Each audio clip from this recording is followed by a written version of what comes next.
Yo, this is your boy James over at XpectoGO, bringing you guys the latest and greatest and Wizards Unite content.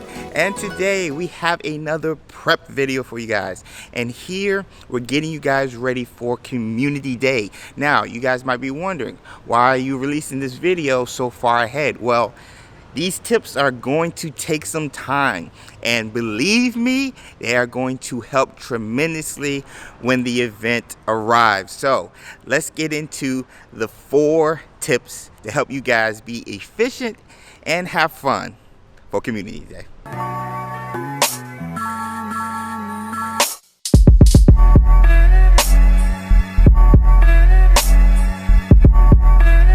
Alright, so the first and more important tip I think that will benefit you guys during Community Day is start harvesting the ingredients for the BARUFFIO Brain Elixir and the tonic for trace detection.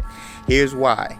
The tonic will increase the encounters of running into werewolves, vampires, and doxies. Now, this is big because they're going to be giving us runestones, Dark Arts Runestones to be exact. Here's why that's important. We're going to need those runestones for the Halloween event. That's all we know so far, but we know we're going to be getting Dark Arts Runestones from those oddities. So we want as many oddity encounters as possible so we can get as many runestones as possible. That's for the tonic. Now for the BARUFFIO Brain Elixir, this is what's cool. It's going to be brewing for a half hour, 30 minutes. So you want to load up on those toadstools, start visiting those greenhouses and start harvesting and growing those toadstools now. So tonic and the BARUFFIO, hop on those ingredients immediately. They're going to come in clutch for the Community Day and the eventual Halloween event coming up.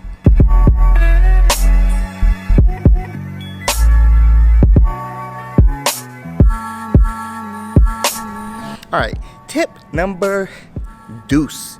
This is definitely what I'm going to be doing, which is grinding for Dark Arts Runestones. Now, I explained why they are important. We're going to be needing them for the future Halloween event. I cannot wait. And we're going to be receiving them on Community Day at a high rate. Yes, but it does not hurt to grind for them all week, especially if you're committing a half hour or even an hour to hitting up Dark Arts landmarks and flag areas to find more Dark Arts foundables so you can increase that family XP so you can get those Dark Arts Runestones. Now, that's something we should be doing already because everybody grinds for Runestones because they are so important when it comes to wizarding challenges. But I'm urging you guys, be specific with the type of runestones you're grinding, and I suggest the Dark Arts, especially when it comes to the Halloween event. So, tip number 2, start looking for those Dark Arts Runestones.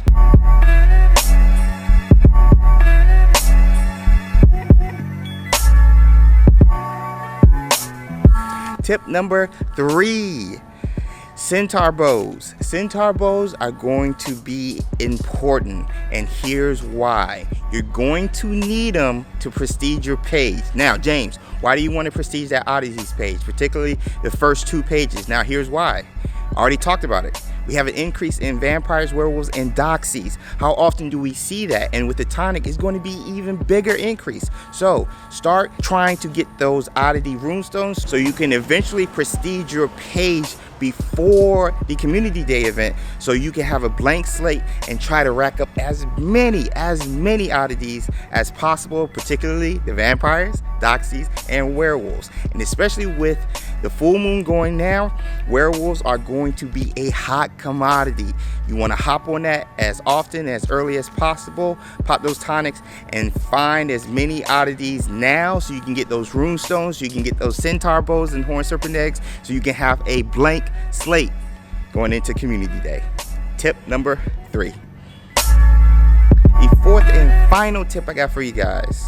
Find a place for community day that does not have landmarks or flags, to be exact, and here's why. Oddities spawn more in areas without landmarks. They don't have to compete with the other foundables that's supposed to spawn by the landmarks.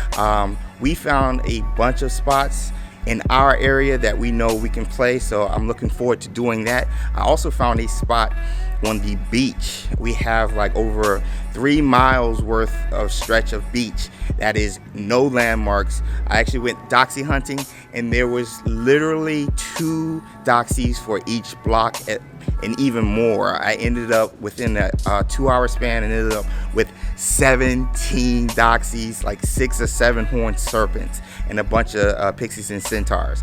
And this was before the Brilliant event. So definitely take my word for it when I tell you guys, flagless areas or places without landmarks are going to be clutch when it comes to community day locations to play. Well, that's going to be it for our prep video for community day. I'm telling you guys, the sooner you get started on these tips, the better, the more fun and more efficient your community day will be. If you guys have any other tips, drop them in the comment section below to help your fellow Wizards Unite players. Thank you guys so much for stopping by. If you are new, subscribe to the channel. Here you'll be getting all the latest and greatest in Wizards Unite content. So if this type of video and others like it is something you're into, consider subscribing. Also, follow us on our various forms of social media, Instagram, Twitter. We post daily, particularly Instagram if you are into AR photos. Oh, just not my glasses. Hope you guys are having a wonderful week. Get ready for community day because it's going to be hype. We will see you guys in the next video. Until next time.